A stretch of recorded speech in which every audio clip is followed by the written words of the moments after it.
you go to Afghanistan again. What was that deployment like?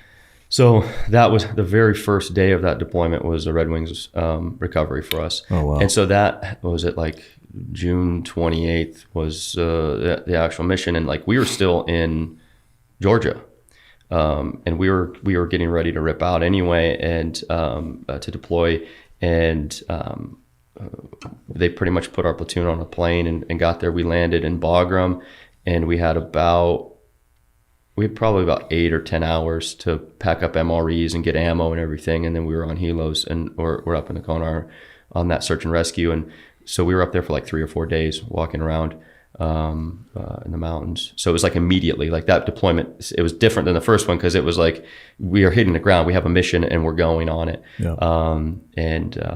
Then we had a couple of other longer, bigger, long missions, not necessarily direct action stuff on that deployment. Medcap stuff is a really kind of a diverse deployment, hostage rescue stuff, but it was sporadic. They were bigger things, but with a week, 2 weeks of downtime in between. Yeah. In terms of the Red Wings stuff, what can you walk us through what that was like?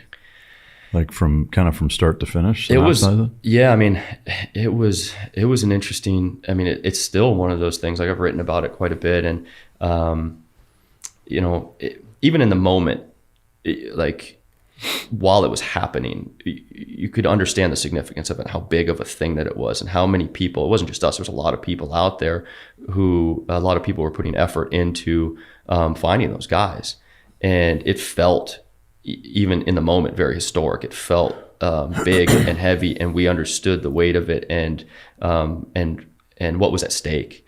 And when we went, it was, we didn't know who was alive and not. We were assuming we're operating under the assumption that these 4 guys were still alive, and we were looking for them.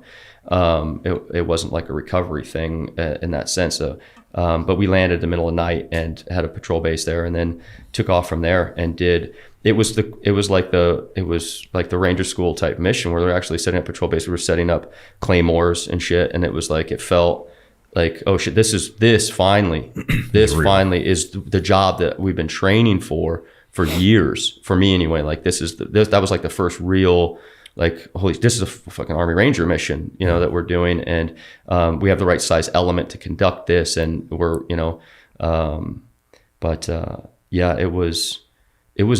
those mountains are rugged, and even for a group of people who are in, highly athletic conditioning, it was a challenge. I worked on, several of the guys throwing IVs in them and whatnot throughout the course of that few days. It was hot. It was, the first week of July, and the altitude was definitely a factor. We'd come from sea level. We'd come from Georgia, and we're immediately, What was the elevation where you guys were at? I want to say we were moving around between like 9,000 and 11,000 feet. Yeah. And it's hard walking. It's nasty. There was times when we were sliding down the rocks that were all crumbling and breaking loose. And I just remember thinking, like, dude, to conduct like a firefight in this would be fuck. As you're watching the locals who are like billy goats up this shit, like, and the kids who are walking, they know this environment. It's like, and it's like how it's like no problem, with ease they're getting around. Yeah. And here we are, these, like, it was humbling as all fuck. Yeah. And it was. I mean, growing up in that environment and not ever being anywhere else in day to day, like you're carrying shit around, like, I mean, I suspect, or I know that at least part of that is why so many MMA fighters from the Dagestan region are so fucking capable that way, is because they grow up in a somewhat similar environment, some of them. But yeah, I mean, like, you bring those people down to sea level and they're like, dude, this is a fucking joke, but it's interesting that they were just kind of walking around and that didn't have an impact in terms of, like, they weren't like, holy fuck, who are these guys? And you guys weren't reacting to them, or? Yeah, they weren't walking through our patrol bases, like we're talking about, like the next ridge line over. And like, as we're on Overwatch. We're essentially like glassing the areas. We're trying to just get movement. But yeah, the terrorist, the kind of terrorist villages and stuff. The kids were, the people were, there's people moving around. You'd see people moving around for certain. We walked right through into one of the towns, and I remember there was a guy there who was definitely very out of place. He had the gold watch and a very clean white, clothes on, and it like everybody else was like snarly hair, locals, dirt, and everything else. It was like, this guy doesn't belong. But I remember walking through this little village there, and it was like, fuck, it was like a high alert kind of a situation. But it was like everybody here is being cool, but you don't know which one of these people were involved, who were fucking pulling the trigger a few days ago. And it was vulnerable, kind of a spot to be in. But with 30 plus guys, it was like, all right, if it fucking kicks, it's gonna go. But I think our PL and sat down with the elder there and was trying to get information. And but it was all heads on a swivel, all eyes up for that whole time, that 3 or 4 days. For that period, did you have consistent, reliable comms with whatever forward base you were stationed out of, or whatever? I imagine so. I mean, that was not the RTO. I didn't. I put an IV in the RTO, because you're carrying that big, heavy fucking radio around for a couple of days. But I honestly, I didn't even have a radio on me as the medic. I was kind of occupied with other things, and I don't know. I couldn't answer that question accurately or intelligently. Did you guys ever come across anything? Did you find any of the guys? Did you? Yeah. So we had on the second or third day that we were there, we had recovered Matt Axelson, and I was kind of in a different part of the Overwatch. We had split up a little bit, and patrols were going on kind of squad based, and I don't know if it was necessarily our guys who found it, but there was intel from one of the locals that said, hey, there's a body. And and it was, I think some team guys were pretty insistent on carrying him out, and it was a lot of respect there, because we're like, we got a lot of hands. And I think we had a bag that had been dropped by air supply, one of the resupply drops, and kind of helped them out with that. But they were pretty insistent on like, we got this, roger that. So did you have any I guess intelligence or from a recovery standpoint, did you guys have any hands on the recovery of him, or I didn't personally? Some of the guys in my platoon did, yes. The reason I ask, and I'm curious, I know it, in different accounts of Red Wings, generally speaking, in the movie and everything, that there's some details as it relates to things being taken off of the body and things like that. I was just curious if you had any knowledge. I like I said, I was probably a kilometer and a half away, in the rear with the gear. Sort of thing. I gotcha. Was there, I guess, what was the emotion like when you guys did come across and recover him? I mean, was there kind of an unspoken gravity to it, or what was that like? I think up to that point, we were all really hoping that everyone was still alive. And so it was this like, the thing shifted a little bit. And then it's, it got heavy for certain. I mean, it was serious before, but then it's like, okay, this is, it's changed a little bit. And I do remember when we got back to Bagram, when we landed, is when we found out that one guy survived, that Marcus survived. And it was like, oh, thank God, because as the time ticked on, it kind of was feeling very evident that nobody else, nobody made it out, and we were going to be recovering 4 bodies. And I remember being on the tarmac coming off of the bird and like getting that information, and it being like, it felt like after a lot of knocks, that was a win. That was like, okay, somebody came out, and that felt good. It really felt good. It's like that effort. The effort was obviously worth it. All of that effort was worth it. to bring back, the remains of those Americans. But it didn't feel like a loss, because he made it. Yeah. Did you recover anybody else, or did you go back out after that? No and no. That was our clip. We were up for about 3.5, 4 days, I think. Yeah. So after that, you said it was a diverse deployment and there were sporadic periods of downtime. What was the next big thing that you guys did after that?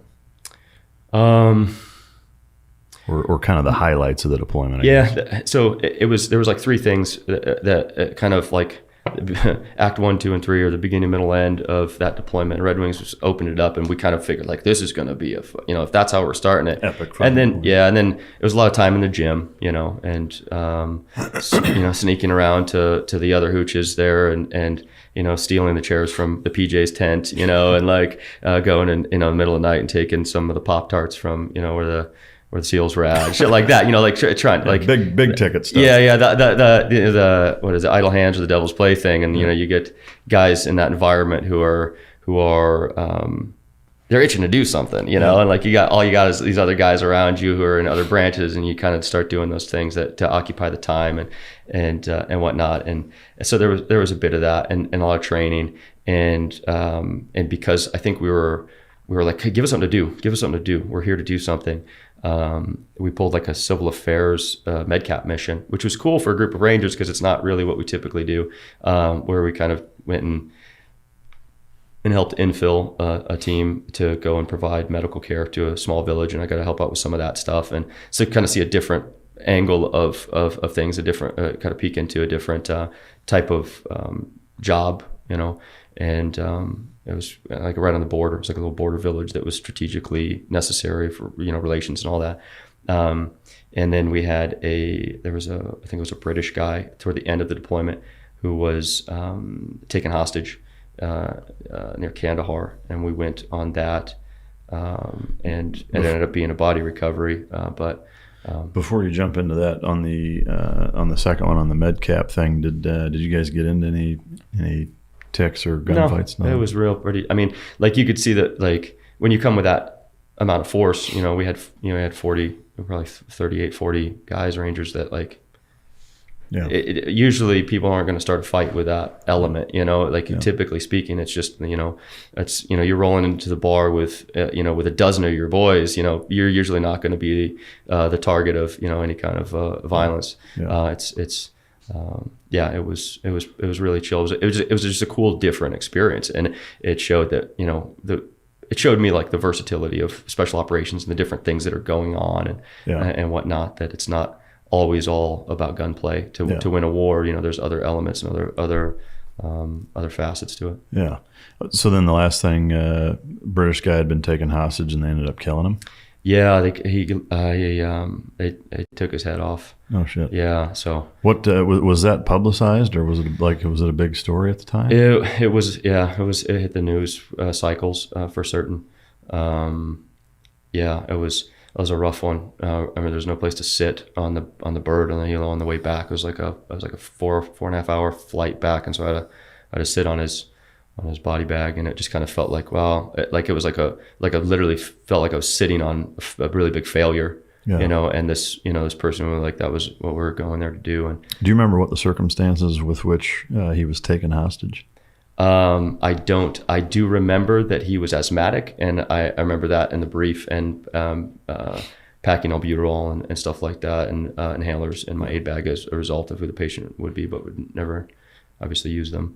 Do you know if was he beheaded because you guys were coming, or would it happen before that, or do you know? Yeah, I think it wasn't. So yeah, there was. I think there was there was a team that haloed in before us, and I think he was being held in like a small village, and they saw they landed in the wrong spot, kind of thing, and we had the idea was that we were coming in to kind of provide a backstop. And they came up into those mountains, and so that was a tough one, to end a deployment on. I mean, it's a tough one no matter what, but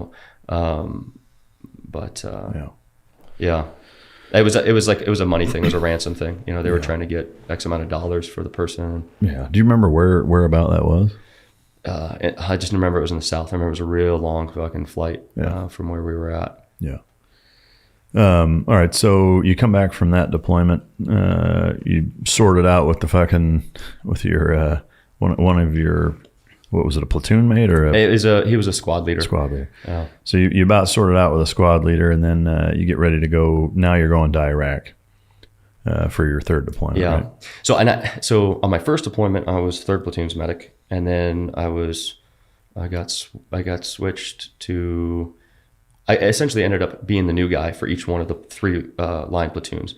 And so right before the Iraq deployment, I had just settled in. I'd been with 2nd platoon for the whole training cycle. I kind of finally got to know everybody after being the new guy for 6 months. And my senior medic was like, "Oh, you're going over to 1st." And it was like, right before. I was like, "Oh shit, man."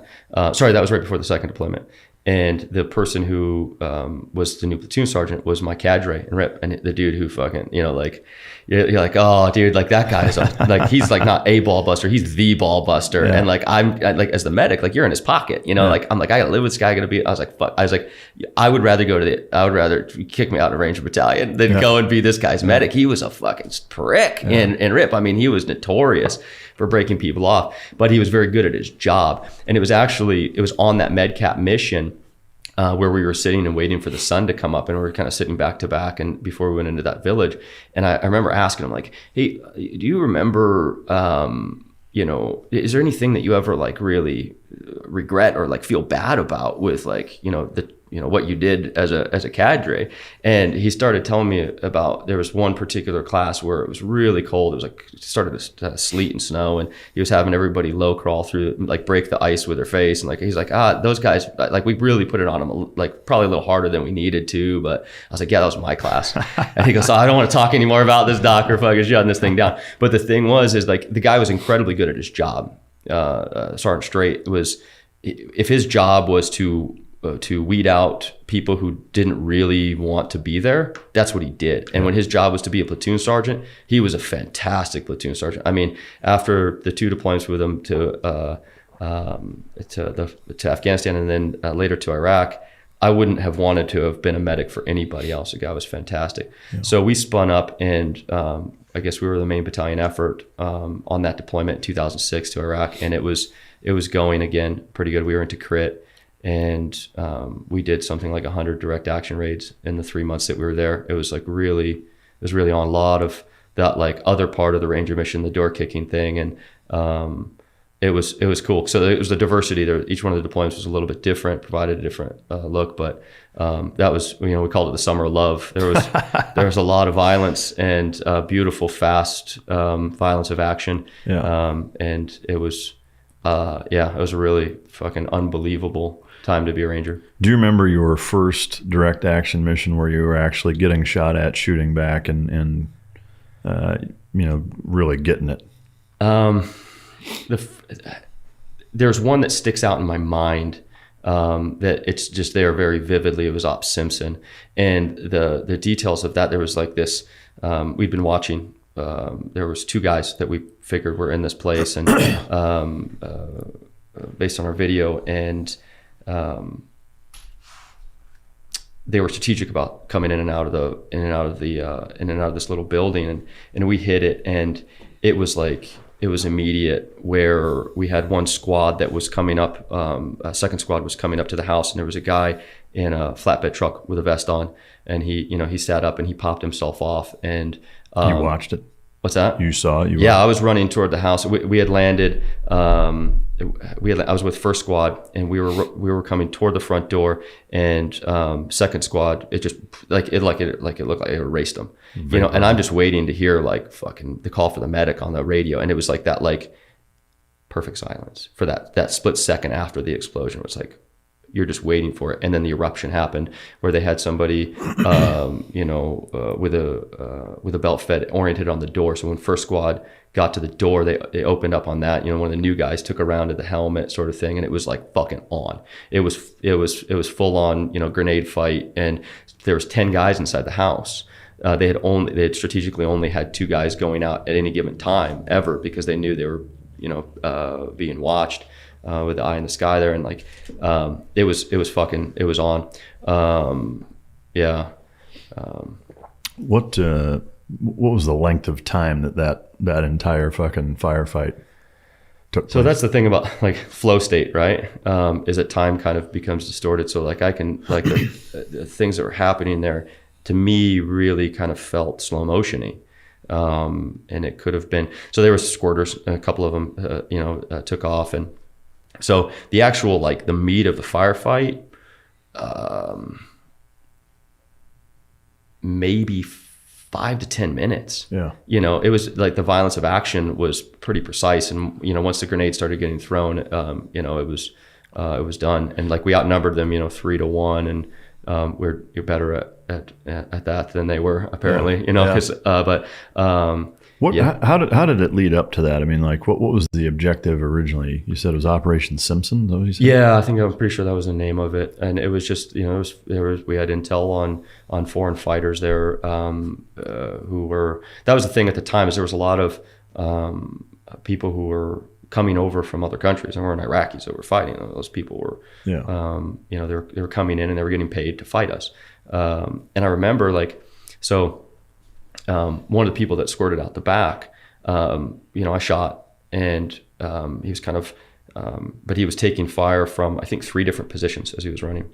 And he had 6 holes in him. When I got up to him, still alive. And I looked at him, I was like, this is a fucking kid. He's probably 14 years old at best. With the interpreter come up, and I remember asking him, through the interpreter, like, what would your parents say that you're here? And he said that, well, they'd be proud of me. And it was just like, what the fuck? And I remember, it's probably not, this is something I wrestled with for quite a bit since then, because you understand, like I'm the medic and my job is to be the medic no matter what.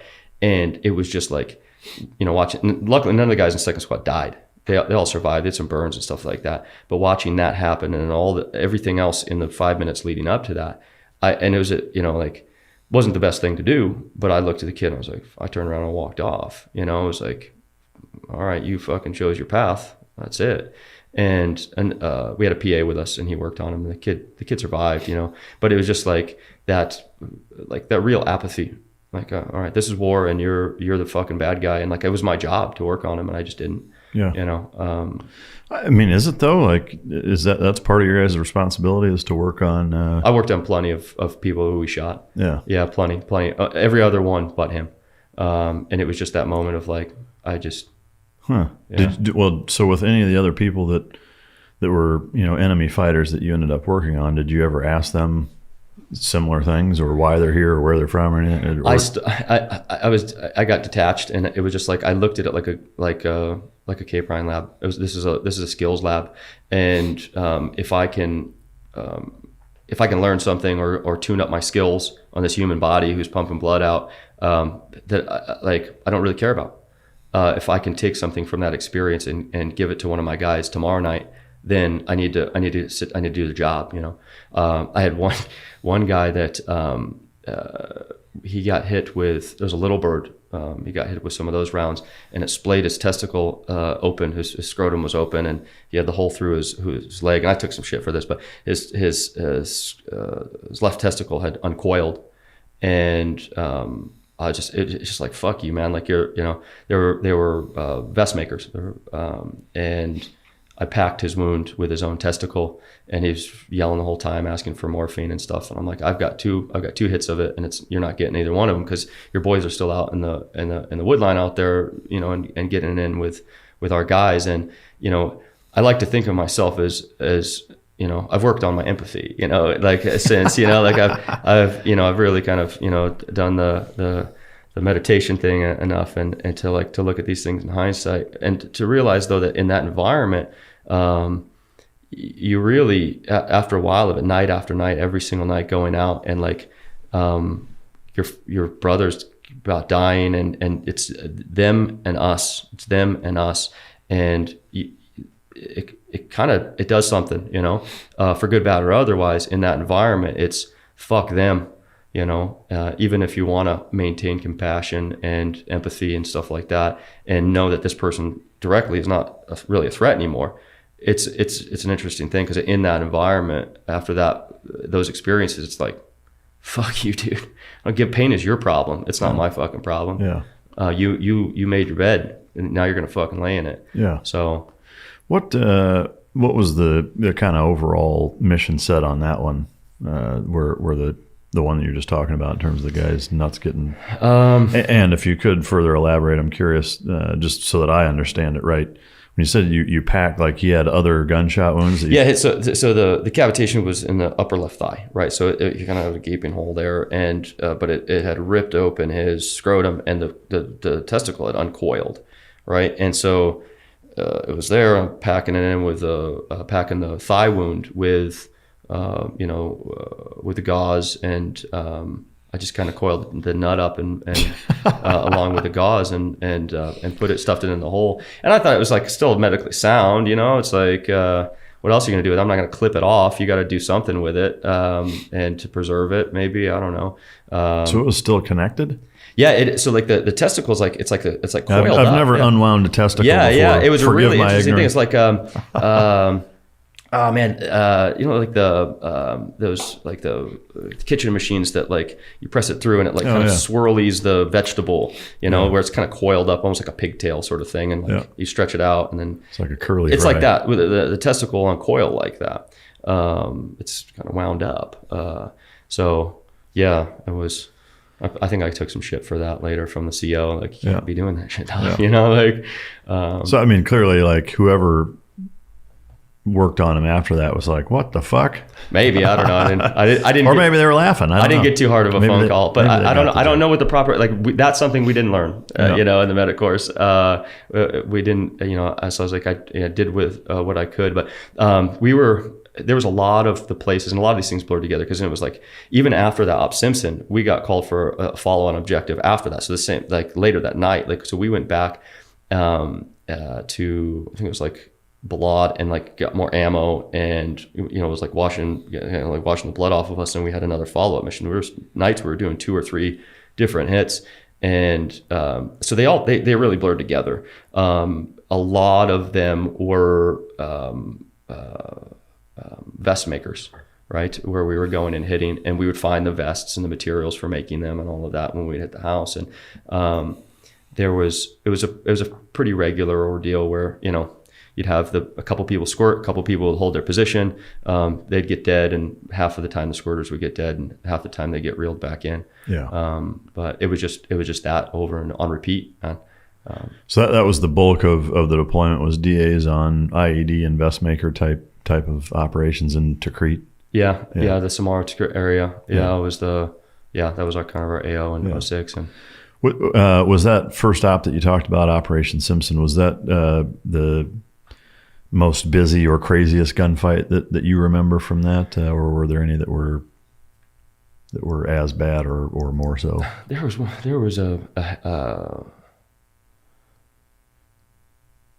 that was probably the most complete version in my head of what a gunfight would look like, because it's kicked off with a vest, right? That started it.